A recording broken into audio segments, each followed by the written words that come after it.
the King James Version is still using a wide variety of words that we don't use anymore, and they're very accurate. And so, like, it's using like wantonness and lasciviousness. Those are basically the same thing, because like a wonton is not a thing you eat at a Chinese restaurant. A wonton is somebody who is driven by their wants. You're wanton.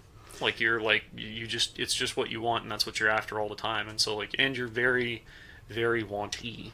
Yeah, and I don't think people really understand how relevant those words are because they're accurate to describe what's going on in the world. They're accurate to Yeah. describe what's going on in the culture. Willard would often talk about like biblical translation stuff, and many times, and he was a very educated dude.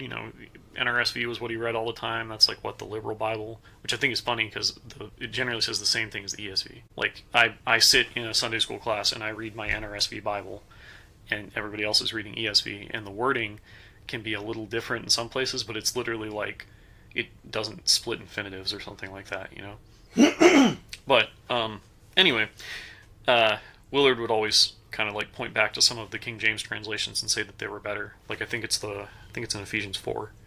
Most Bibles say making the most of the time now because the days are evil, and because Paul's kind of talking about how you're supposed to live.